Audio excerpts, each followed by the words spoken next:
Okay, so our Tu B'Shvat class that we have to start now. Be'ezrat Hashem, Tu B'Shvat Higia Chag Ilanot. Right, everybody saw that our almond trees have blossomed on the way down. You saw them? They're beautiful. We have beautiful almond trees here. I already saw the almond tree last week starting, and I said, it's such an amazing thing how every year that almond tree knows whenever Tu B'Shvat, whether it's a leap year, whether it's regular, those almond trees know when it's Tu B'Shvat, and they just come. So Be'ezrat Hashem, some of the school loads for today you all know, yeah. Today's the day to daven for children. They are our pre-beten. So if you have children, if you want children, today's the day to daven for shidduchim and zivugim.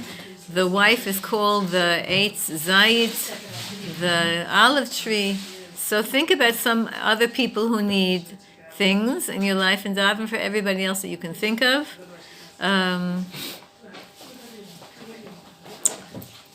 To the power of the day. So I just want to tell you something in terms of our making brachos. Today we're going to make brachos. And for people who are going to be hearing this after Tu B'Shvat, because it takes me a long time till this uploads, I don't have a good system. If anybody who listens to this knows a better system, I just put it directly onto YouTube, and then it takes over my phone the entire day trying to upload it, and mamish takes till 4 or 5 o'clock in the afternoon to get this on, on the YouTube. So, so even if you're listening to it after Tu B'Shvat's over, we know that every Yontif isn't just it's the power of today. It is, but it's also that it unleashes the power for the rest of the year. So as soon as Tu B'Shvat enters, which was last night here in Eretz HaKodesh, Eretz Yisrael, as soon as Tu B'Shvat enters, so the energy of Tu B'Shvat is present, and then it's mamshich. It continues. So this morning, I'll tell you, we learned already once in this class, I want to review, that when you say a bracha, so if you have in mind, when you say a bracha rishona and a bracha achrona on food, so if you have a little bit of presence of mind, you make a bracha having in mind to elevate all the humans, all the people who were involved in making that item. For example, here we have on the table a pineapple. That pineapple probably comes from... Where do pineapples come from? Not Eretz Yisrael. Hawaii. Okay. Hawaii. I think also Philippines maybe. And there's lots of wherever those tropical places that make pineapples. Okay, and here they cost a fortune. So that's a very big contribution that Malki brought to the Tu B'Shvat table. And they're growing in here now. They're growing pineapples here? Oh, yeah. Really? I saw a place on the way Yay. down the Dead Sea Road. Yeah, where they're I saw growing a dates? sign That's saying interesting. That they were, growing How do you say pineapple in Hebrew? Ananas. Yeah, ananas. I knew that. Okay, anyway, whatever it is, how many people were involved in getting that pineapple here? So let's go backwards. Let's go forwards. The people who planted that pineapple tree, who knows who they are? Who knows if they're even alive? Who knows where they live? It's not a tree. It grows from the ground. A pineapple grows from the ground? It's not one of those big giant Or palms? just From flat the from the ground. earth. Flat from the earth. So you see pineapples close to the ground and the whole Yeah, like thing. watermelons? Oh, that's so interesting. I didn't know that. Oh, look at that. I thought it was like a palm tree. I also thought it was like a it's a- palm tree. No, it's a pineapple bush. Grows by the ground like it's a hazama. We know, Right. but So a tree it would be an eight. well, but you're right. I just thought somehow there was something else that's a hazama that's like that. But okay, nice to learn that. Like watermelons, like melons that grow in vines on the ground. Okay, anyway, so the people who planted that, and they probably, if it's a hazama, that means every year they have to plant it new. It doesn't grow by itself. Because that's also one of the distinctions between Hazam and Ha'etz. Ha'etz, it grows by itself. The tree just is there. And, okay, so who planted those pineapple vines? And then who harvested them in Hawaii, these Hawaiians? And then who put them who chose, to put one in this truck, that truck? Who shipped it here? Who brought it off of the boat or the plane or however they got it here? Probably, of all those people, probably none of them were Jewish. Then once they get here, the sapak who brings it to the Osher Ad, and then the Osher Ad people, and then the people who brought it here, and then all the people who made your car to transport you here. So you know how many people, and you, So when you're going to make a hadam on the pineapple, and probably a shachiyanu if people are going to make, So all of those, you could have in mind all the people that were involved in the producing and the collection. That gives you a headache already. No, it's a great, I love that meditation. I think about it, like I don't think about, but just think about the huge population of people that your bracha can actually have a helping of their soul, and the people who are not even alive anymore. But wait, so that's what I always learned and thought. And with a hadam, it's easy because it's not, they didn't package it, they didn't advertise it. But then when you have packaging and you have, the printing of the packaging, the machinery to make the packaging, it's true, it's a huge, huge thought. But anyway, all of these people get an aliyah when you make a bracha on it. So Reb Shmuel Eliyahu said this morning and we learned that already a long time ago. Careful. But Reb Shmuel Eliyahu said something today that blew my mind so much that I was like laughing from it.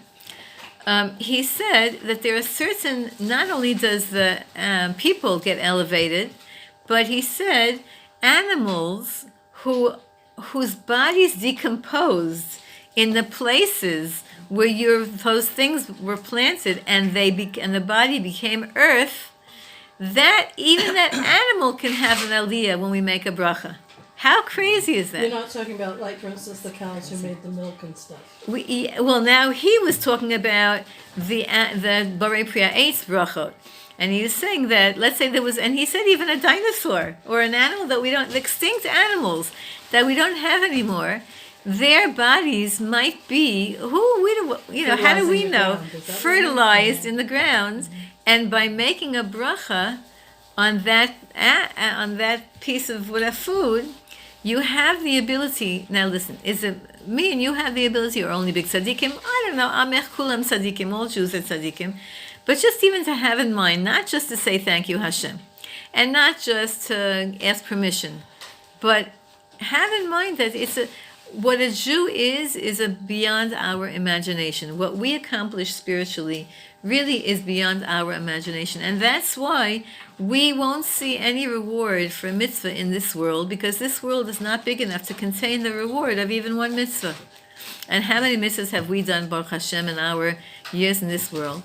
Many, many. So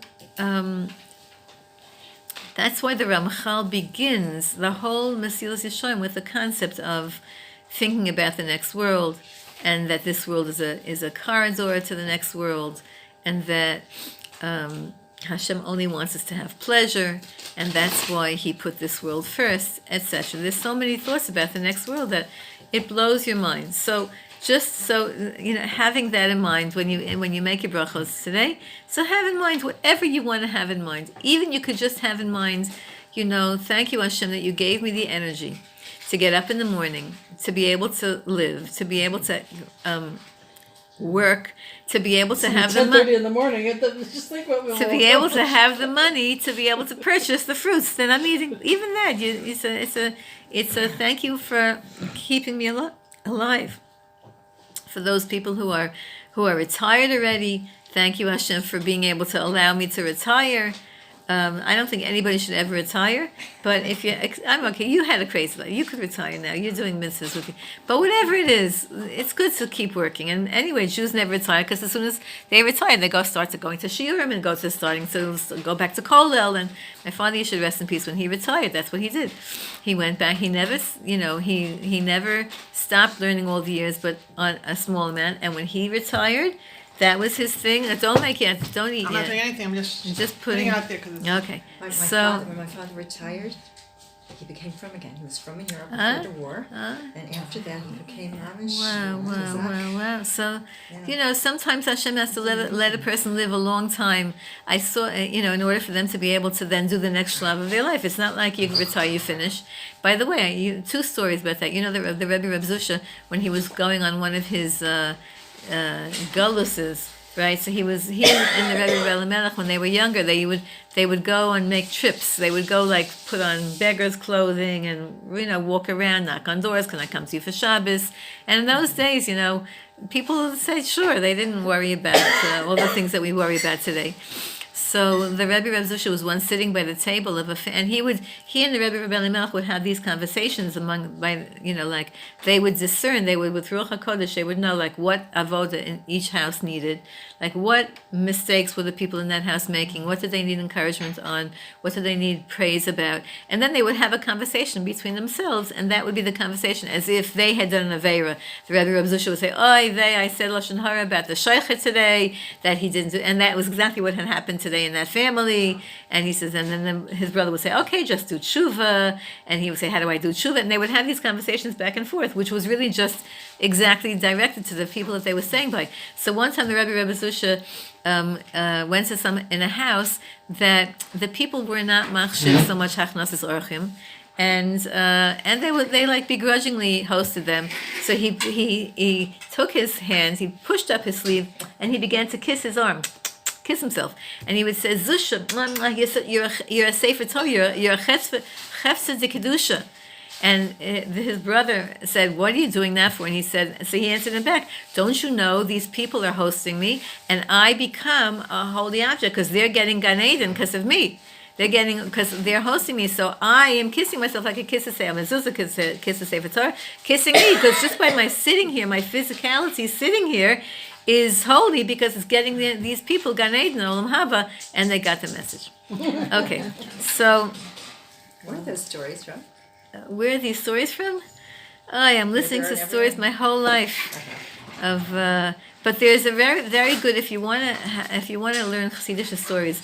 Rav Zevin Zatzal wrote this 3-book series on all the Chassidish stories that he could verify, and he put them actually in Parsha order and in Yontif order. So but whatever. Okay. I was trying to say my dad, Zichrono Livracha, he finally sold his business, which was his own specialized paint product business at age 85. And I remember that Lad they became Chosrei B'Tshuva. And I remember at first, he used to work from Shabbos because he was very much involved in his business to be successful, as small as it was. And gradually, then he'd only phone to make sure that everything was going.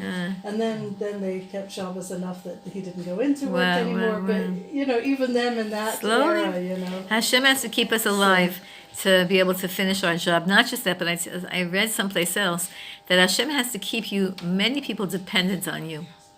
Because if the more people are dependent on you, the more they want you to stay alive. So even if it's like whatever, Hashem says, okay, maybe the person isn't deserving of a good health day today, but the school needs her, and the family needs her, and the friends need. So okay, she'll have a energetic day because everybody else needs it. Maybe she doesn't have the schus, but everybody else needs it. So be necessary, and even if you could just say every single day Tehillim for people who passed away. They need you also in the next world. Let's say you say Ili Nishmas every day, different people who passed away. So they're banking on you for their Ili Nishama every single day. They have a vitamin C pill called Your Tehillim. So keep yourself necessary in the world. Okay. Can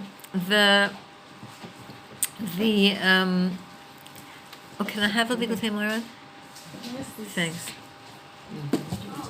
I didn't bring mine because I have to carry a lot of stuff today. That's just the key. I have it, thank you. This is the closest I got to wearing fruit today. To wearing fruit? No, I'm wearing coffee.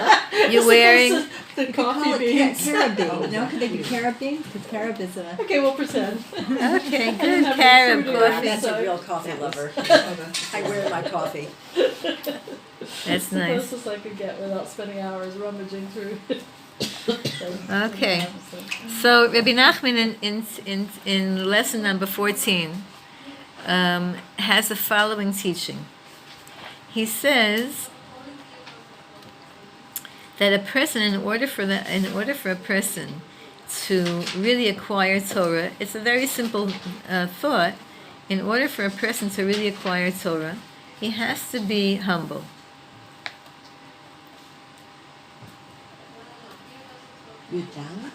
Yeah.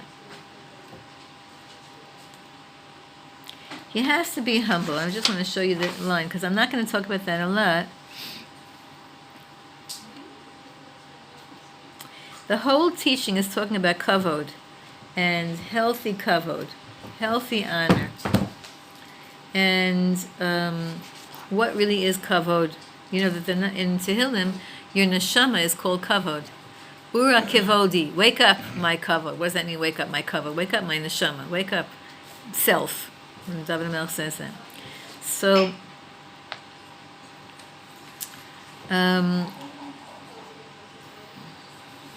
so Rabbi Nassim in Likutei Halachot talks about what does it mean, true humility, what does it mean, true kavod, true honor, what does self-esteem really mean, what is self-aggrandizement really mean, what does all that mean? And he brings it into the teaching of Tu B'Shvat. So he explains that there's a halacha the Torah says. Anybody here is an agronomist? Is that the right word? Is that what your husband used to be, Golda? An agronomist? Is that how you say it? No, gardener. Yeah, gardener. How do you say? The fancy way. How do you say? Fancy One second. word. How do you say a tree? Arbor. An arborist. He wasn't an arborist. Somebody asked me. I mentioned this in another shir, and someone said that your husband took out a tree for them. Yeah. Yeah, that's called an arborist. So That's tell a him. de-arborist. He's Yeah. taking it out. That, so now he has a new name on his thing. He used to be an arborist. Arbor, right? An Arbor Day, remember? Okay, so today is Jewish Arbor Day. That means it's Jewish, the birthday of the trees, with all that contains and all the different, many levels of meanings to today. There's so many different ways to understand Tu B'Shvat. For a woman, it's also about just be mechazik emuna, which all of you are super experts in, because the Gemara says that a planter, someone who plants, is really a baal emuna. All farmers have to be have a lot of emuna, because in 1 minute, look what happened in the Arab in northern Africa, right? In northern Africa, now in the last few weeks, when we had the makot, when we had the talking about the plagues in the parsha, in northern Africa, they had a crazy plague of locusts, and they ate up their whole economy. So you can't protect your trees, and you can't like, farms are huge. You can't start putting a net over the whole entire thing. Anyway, so but the Torah tells us like this. The Torah says, when you come to Eretz Yisrael and you plant a tree, the first 3 years, the tree, you're not allowed to have the fruit of the tree. If it produces fruit, you have to throw it away. The 4th year, if it Animals eat it? you can't give it to your animals. No, but if they come wild animals. They could and listen. live You don't off have them, to protect the tree. But I have a feeling that animals wouldn't even eat the first 3 They years. know? They know. And also, I once spoke to a gardeneress, one of the ladies that is a gardener, and she told me she actually has a degree from Hebrew U in agriculture and whatever you call that, farming. And she told me that most trees anyway won't give fruit the first 3 years, especially nowadays. And the fourth, but if you plant a tree, so let's say you planted a tree 2 months ago, a little mamish baby. I don't know how big the tree has to be called a tree to be planted. It's certainly not a seed, because a seed, if you plant a seed, it won't grow into a tree for a long time. But once you have a sapling, and it reaches the definition, the halakha definition of sapling, then you, I think, count 3 years. So let's say you buy at the nursery a sapling, and you plant it in your garden, and it takes root before Tu B'Shvat, then Tu B'Shvat is his first birthday. Even if you bought it 2 months ago, and it was a little sapling, and you planted it, and it took root, how you could tell, I guess you can see if you look at the roots, whatever. So you live when it stays. However, yeah, whatever they know how to do, farmers, I'm a city girl. So if it takes root by Tu B'Shvat, then that's called its first year. And then next Tu B'Shvat is the second year, and the third Tu B'Shvat is the third year, and that's how it goes. That's what Tu B'Shvat does for Orla, for this mitzvah. So the first 3 years, you're not allowed to have if it produces fruit, you can't have it. You have to throw it away. The 4th year, if it produces fruit, you can take the fruit, collect it. You have to bring it to Yerushalayim in the times of the Beis HaMikdash and eat it in Yerushalayim, Yirah Kodesh. If you can't, because it's going to either spoil the fruit or until you're going to get to Yerushalayim, it's going to take you a while. So then you can redeem it. You can take the fruit, you have oranges, take them to the market, sell them to the guy who purchases oranges, and that money that you got, that becomes holy money, and you have to take that money and spend it in a restaurant in Yerushalayim HaKodesh, which was, and eat in Yerushalayim HaKodesh, which was very good for the businesses here in Eretz, in Yerushalayim, right? Because you have to poda, you have to redeem it. Okay, so that's the halacha. And by the way, in America, so in Israel, you look, next time you go to the shuk, look on the signs. It'll say, Ein chashash orla v'net haravai. It'll say on the signs, in the Hechsher sign. And you might have Chutz La'aretz, it doesn't matter. You have to wait 3 years. Okay, so to- now, in Chutz La'aretz, a Jewish person in Chutz La'aretz, midrabanan, has to also, shouldn't have but it's not as machmir, it's not a doraisa. And again, I didn't look up this particular thing, but one thing I do know is, in Eretz, why don't you need a hechsher on fruit in Chutz La'aretz? If indeed, no, that's true. So if indeed orla is forbidden even in Chutz La'aretz, even though it says in the pasuk when you keep the chitavo el haaretz, when you come to the land, but the Rabbanan I think made it that you have to also in Chutz La'aretz you can't have. But how come in Chutz La'aretz nobody has a hechsher at all on fruits and vegetables, fruits? Because number one, the majority of owners are not Jewish. And number two, the majority of the world in Chutz La'aretz isn't eating from those first 3 years, because those first 3 years anyway are not fully developed or the best type of fruits. So in Chutz La'aretz you don't have to worry. What? The mitzvah is built into the system. The mitzvah is built into the system. This particular mitzvah, But see, the mitzvah is really a combination of the fruit or vegetable, whatever it is, and the Jewish owner.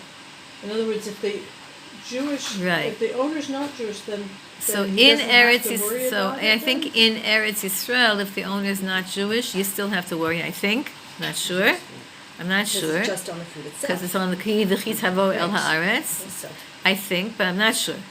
I'm not sure if Heter Mechira works on Orla. I don't think it does, but I'm not sure. with the arborist now, What? with the arborist's wife now. Oh, I don't know. Okay, so Rabbi Nassan takes this out of context. I just want to show you something that I learned because we learned Rabbi Nachman, we're learning Rabbi Nachman, Rabbi Nassan. I just want to tell you something very sweet that I learned. So, and I forgot who says this. I forgot who points this out. But if you look at the name Nachman, right? Nun, Ches, Mem, Nun. So look at the last letters of all of the last letter of Nun is Nun, right? Nun, Vav, Nun. Then Ches, Yud, Tav. The last letter is a Tav. Go to the end of Nachman, I'll tell you why in a second. Then it's also Nun. So it spells out Natan. And what about the Mem? So Mem, I think Zevi said this. I think I heard your nephew say this. Mem, he said it's the third letter. Okay, this is what he said. He says if there's a certain concept in Gematria called looking at the third letter of every word. Gematria is a very broad topic. It's not just with the numerical value. It's taking a phrase in Tanakh and looking at the first letters, Rashi Tevot, the last letters, Sofei Tevot, the second letters of every word, the third letter. There's patterns you could look and you could see untold number of codes and patterns. So he said, look at the third letter of a Nachman, of the Nun is Nun, of the Ches also has 3 letters. If you spell out the letter Chet, Yud Tav spells out the letter Chet. It has 3 letters, and the last letter is a Tav. Mem doesn't have 3 letters; it only has 2 letters. So ignore that for 1 second. The final Nun, Vav, Nun is a Nun. So it spells out Natan, Rabbi Nassan, right? And he says, what does the Mem spell out? Well, Mem spells Mem. He says it's Memalei Makom. Memalei Makom means like the one who filled in for. Isn't that? It's nice. So Rabbi Nassan filled in for Rabbi Nachman. He was his replacement, or he was his follower, his mouthpiece, the one who taught us everything. Without Rabbi Nassan, we wouldn't know anything about Rabbi Nachman. Okay, so Rabbi Nassan says like this. He says, "Lizkot the Torah." You don't have Likutei Halachos here, right? She Golda? does have liquids in her Do you have Likutei Halachos here? The whole series of Likutei Halachos. Rabbi Nassan, yeah, you have it. The whole. I gave it away. You gave it away. But which one? I have 1 volume. Which one do you need? The one that has Hilchas Orla in it. It's okay. I'll read it. I copied a little bit. Lizkot l'Torah al yidei shiflus. You have to, in order for a person to have Torah, you need humility. Forget it, Golis. Okay, yeah. In order for you to have Torah, you need humility. That's what he says. Okay, we all know that. Everybody here knows that to be a real Ben Torah or a Bat Torah, you can't be puffed up. You can't be arrogant, because then you can't go to a shiur.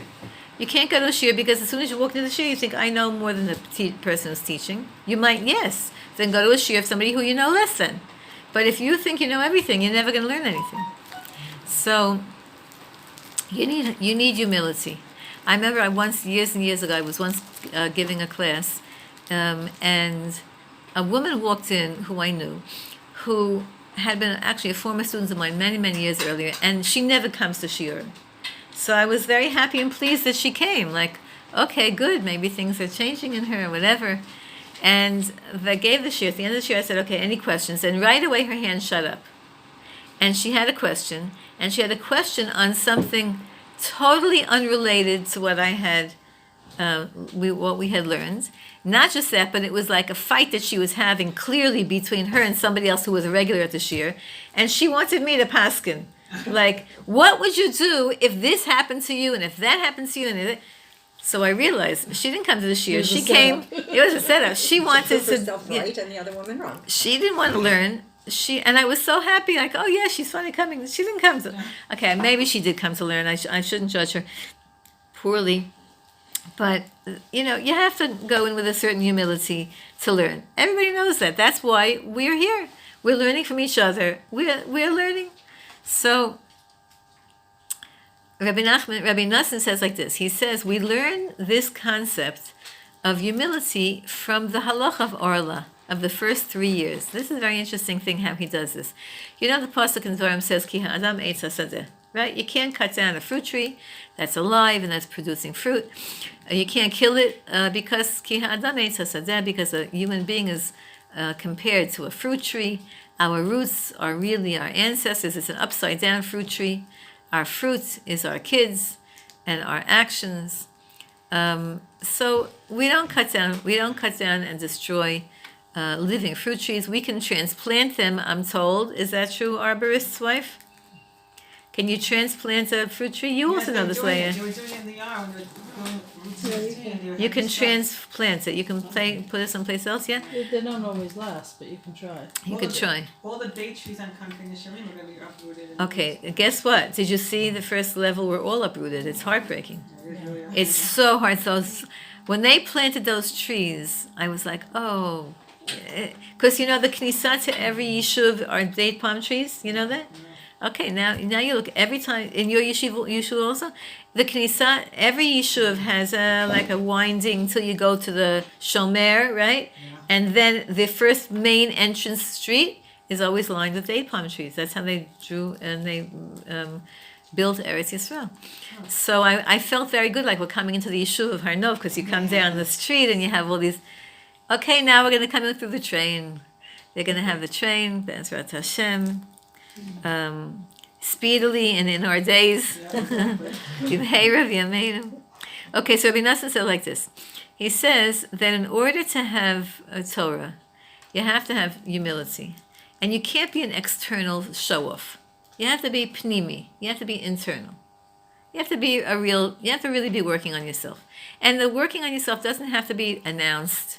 There was a whole... You don't have to announce your life on all the different social medias.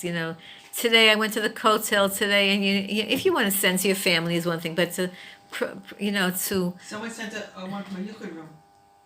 what? That's how bad I got. Oy From the vey. Yuchid room, they took a picture and sent it out. Of what? Of them. Okay, that's sad. That's it. That's very, very sad. That's very, very sad. Okay, so we don't have to project to the whole world what we're doing. That's called, we have to work internally. Everybody has to know. I told you once, my friend, Big Tzaddikus in the old city. So she told me that she and her husband decided that they're going to eat a certain level of kashrus. And in the old city, sometimes it was hard to get that particular level of kashrus in the store, in the makolet.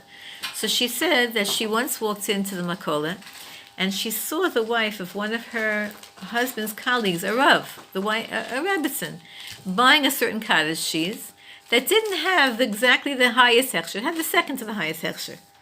So she said that in her mind, she felt the thought flitted through her mind like, oh, that's it, they eat that. So she said she was so horrified at herself that she had that gaiva and that she had that judgmentalism that she immediately bought the same exact thing and she sat down by her kitchen table and she made a bracha on it and she ate it with the intention that she should get rid of all the gaiva and all the pride and all the judgmentalism in her. That's a tzedekis. Wow. Okay? That's my bracha. friend. That's a real bracha, and that's a real avodas Hashem. And she told me the story decades later.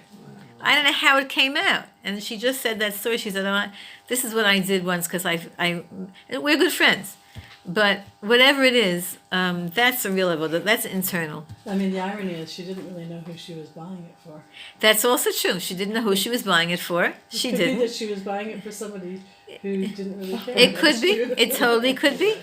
But my friend didn't want to rely on that heter. She wanted to get rid of the feeling of superiority. Like, who do I think I am? That's a fine hechsher. It's 1,000% kosher hechsher. I'm going to eat it also. Did she buy it afterwards regularly for the family? Not necessarily, but that was her avodas Hashem. Okay, that's really internal work. And there's every one of you can tell me stories about when you did hidden things, also that nobody knew, between you and God. So hidden, we don't even know. Sometimes it's hidden and you do know about it because you hide it, and sometimes you don't even know about it. Sometimes God gives us opportunities to do those fixings. It's like they say about fire, right? So they say about fire that what's the difference between a match or a candle and a coal? So when you right, burn the it same also, thing. slowly. A coal, a match or a candle, you blow a little wind on it, and it goes out. A coal, It's hotter. it's get hotter. Why? Because the fire of the coal is internal. You don't even see it. That's why by these campfires you have to be so careful because it doesn't look like it's not anything. And you get closer and you say, whoa, that's really hot. Whereas a fire is, a match or a candle is external. A wind / a challenge could blow it out. But a coal, which means internal avodas Hashem, the wind on that, it strengthens it. If we're really, really working on ourselves, and we say, thank you, Hashem, for the opportunity to be able to do this next level of whatever I have to do. No, it's not comfortable. Challenges are not comfortable at all. But we recognize them as opportunities to grow. Okay, so Rabbi Nassim says like this. The 3 years of the tree that we can't have the food, the fruits of it, and then the 4th year that is special fruit, represents the 3 major klipot that exist in the world. So the Tanya talks about this, and we have this in the book of Yecheskel, the 3 levels of negativity. We could call them Taiva, Gaiva, and Kavod. We could call them Wait a minute, is Tava, Rega, Ga'ava and Kavod aren't similar? Taiva, Kavod. What's it? You said Gaiva. Gaiva, Taiva, Kavod. and Kavod. But Yeah. Gaiva and Kavod are very connected. no? Yeah, they are, but they're not the same thing, Oh. right? What are the 3 sins? Shvicha Samim, Gilei Arayos, and Avodah Zarah, right?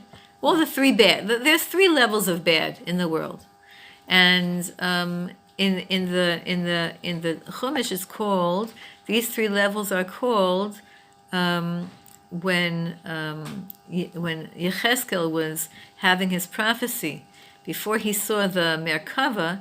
So he said he saw an Anan Gadol. Yecheskel was Eliyahu Navi. He saw Anan Gadol, a big cloud, ve'esh mitlakachat, and a big fire, and ruach se'ara, and a crazy stormy wind. And only then he heard the kol d'mamadaka, the voice of Hashem. So Rabbi Nassim says, the 3 years that a tree is not allowed to be eaten the fruit of, it's because the tree itself is working through the 3 levels of klipot. Wow. Because every tree produces a fruit, and a fruit usually has a klipa on it. whether it's an edible klipa, an internal klipa, an inedible klipa, right? That's what you're going to be eating today. The external klipa, that's like the nuts and the pomegranates, the external klipa. You can't eat the shell. The klipa means the shell. You can't eat the shell. You have to throw it away. And that represents a midah that you want to throw away. That's very visible to you and very visible to the world. When you eat those nuts today, even though most of the nuts on the table have been shelled, but imagine that there was a shell on it, and imagine in your mind all the different midos of your klipot that you want to get rid of. And then when you have by the way, that's paralleling the world of Asiya. For those of you who are going to do the Tu B'Shvat Seder Kabbalistically, the world of action, the world of practicality, the world of visibility. And then if you want, the second level of fruits are those fruits that have a pit inside. The klipa is inside.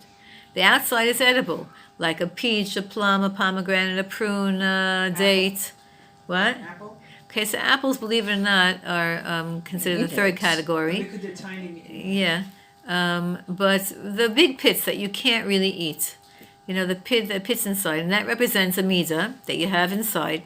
Either it's a real deep anger that you want to get rid of, and it's the world of emotion. It means it's something deep inside of you that has been buried, but you really, really want to get rid of it. You really want to fix it.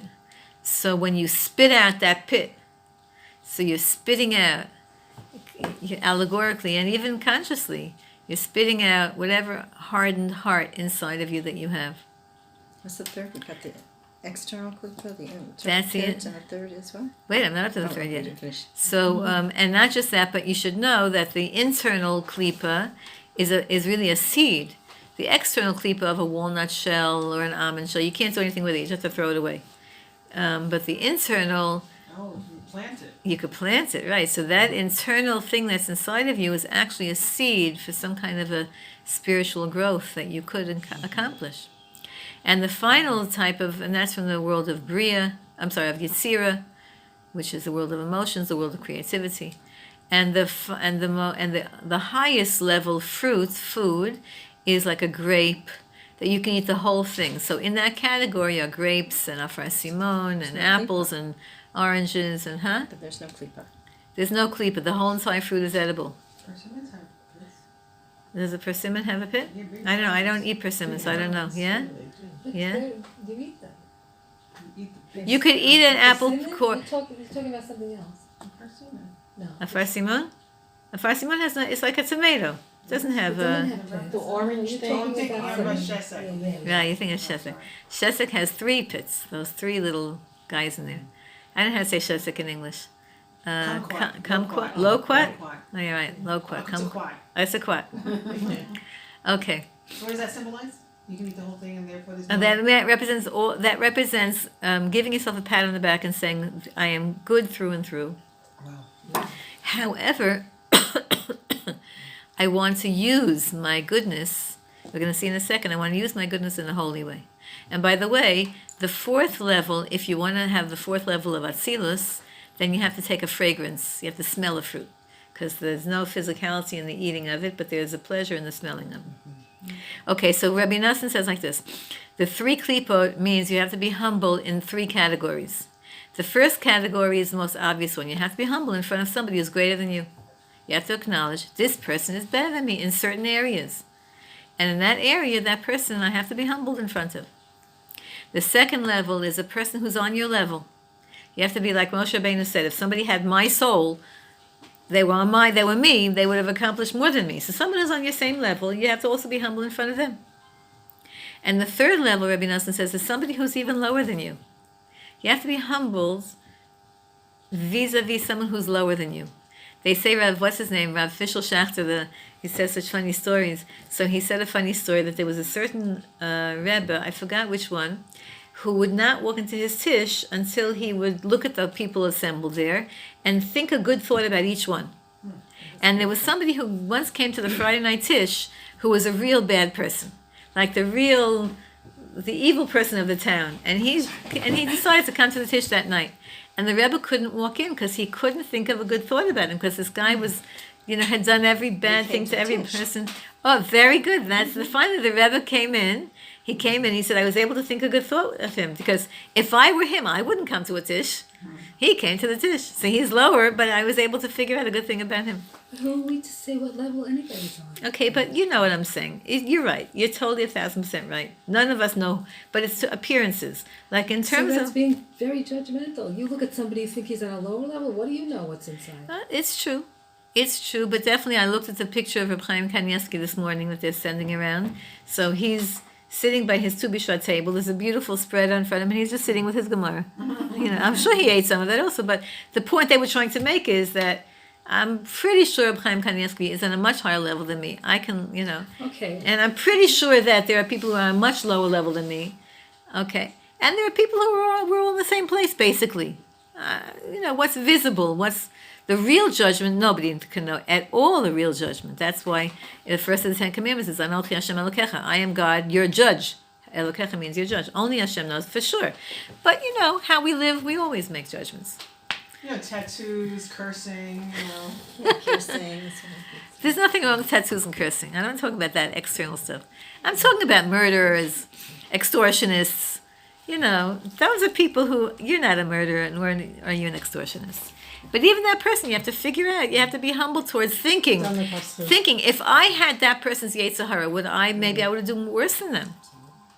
And then he says, that's the 3 levels, the 3 years. And the tree, the fact that we can't eat from the tree, and those 3 years represents that each of the fruits of the tree, if it would come out, would have some kind of a klipa to it that's really bad, that we have to avoid.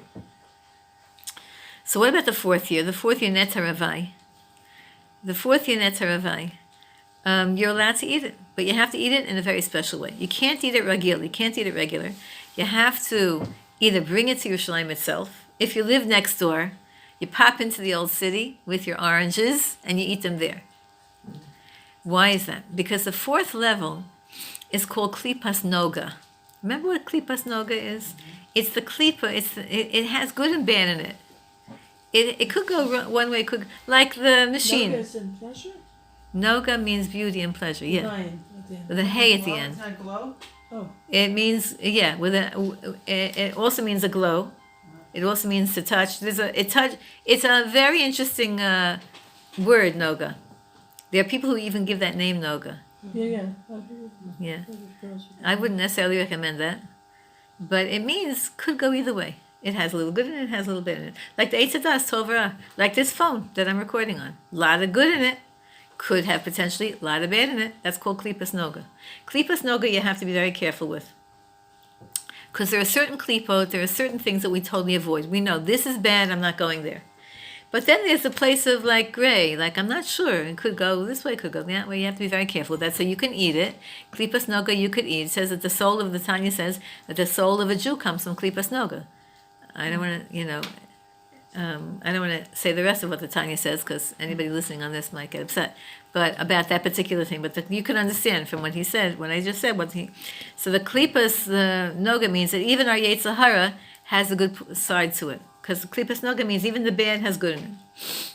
So you can use Klipas Noga. Klipas Noga means, let's say, food. Anything of this world that's pleasant, that's pleasurable, you could use it in a kosher way or a not kosher way. You could use Klipas Noga. You could use a phone. You could use technology, but you have to do it in a kosher way. The first ones who taught us that were Chabad. I told you the story happened in 1990. Yeah, 1990, I think it was. I went to Lubavitch Rebbe, and I asked him a very important question, and he answered all in Yiddish. Now, I had gone to him, Sundays, and asked questions or said things, and it was in English. This is the first time he ever said in Yiddish, and it was such an important question for me, and I didn't understand what in the world he said. I mean, I caught a few words. I'm sure he did everything deliberately. He didn't do anything by accident. The Lubavitch Rebbe. Right, so what was he telling me besides learn Yiddish? So I didn't know what to do, and then somebody pushed me out. I was like, the next thing I was down there, right? So I didn't know what to do. So I said out loud, like I didn't understand what he said. And someone said to me, so go get the tape. Oh. I said, what? And they told me, yeah, go around the corner and they directed me to the techie store. This is 1990. How many years ago? That's 30 years ago? Could be 30 years ago. They had a store there. Listen to so when you're in the Rebbe's. Every word that he's speaking now is being recorded? Is that what they're saying? Yeah. They had a constant stream. That's what you call now streaming. They had, now when you're in the Rebbe's room, you're just looking at him. When you finally you get up the line, you get up the step, you're finally in the room, and even if it's not your turn yet, but you could see him. So you don't look at anything else. You're looking at the Rebbe. So I was just looking at the Rebbe. I didn't notice that there's movie cameras in that room. There's all these movie cameras in the room. So they say you go in right away. As soon as you finish with the Rebbe, you go in right away around the corner to the techie store, and you show them what you're wearing, and you say, I was just in, and I want the video of it. So I did that. I went, I said, I couldn't believe it. This is 30 years ago. So I went there, and I was like, I thought this is like the most, I thought it was the most exciting thing in the universe. And they were like, yeah, sure, we do this all, we've been doing this for who knows how long. I thought it was such a chiddush. Anyway, so they noted my coat, what color coat I was wearing, and the time I was there, and I guess he made a few notations.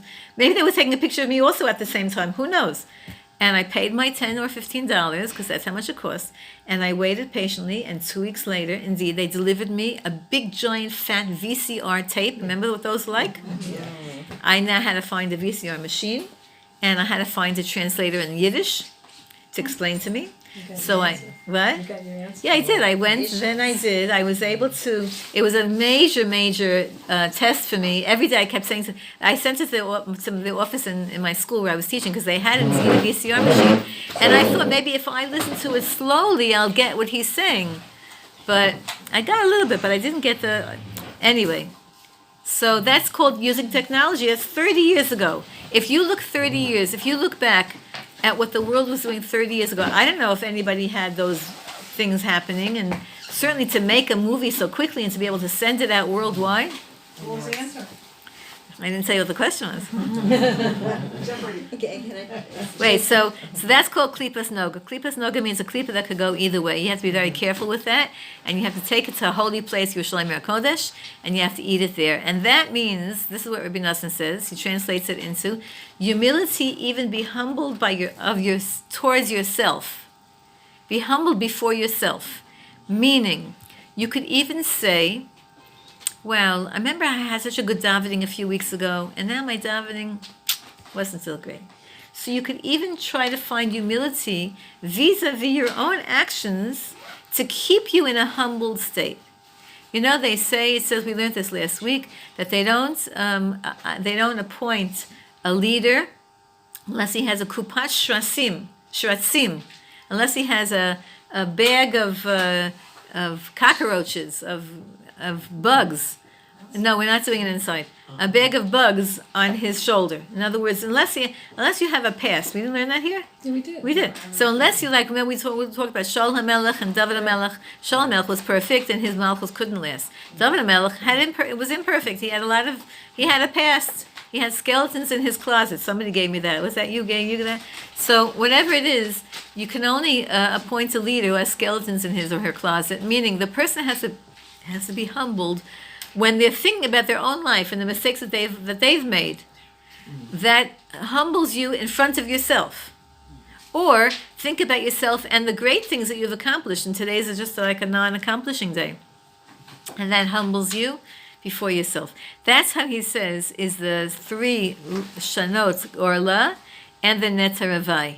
And that's how when we finally eat fruit, when we indeed do eat fruit, then we realize that the fruit that we're eating has passed through all of those cycles and is now fit for us to eat, and therefore we can make there our bracha. And again, having those things in mind, that we're now humbled, we can receive from Hashem. The fact that we even have food and we need food is a humbling experience. Hashem could have made us like the inanimate that doesn't need food. Or he could have made us like the plants that produce our own food. Think of all the restaurants that we put out of business. Think of all the business that we would put out of business. Okay, so crackers and sugars. So you should have, one second, you should have a meaningful and a happy and a davening and an emunistic, a Tu B'Shvat, Be'ezrat Hashem, for all of Klal Yisrael, and daven to come to Eretz Yisrael, because that's where you have to really keep these halachos.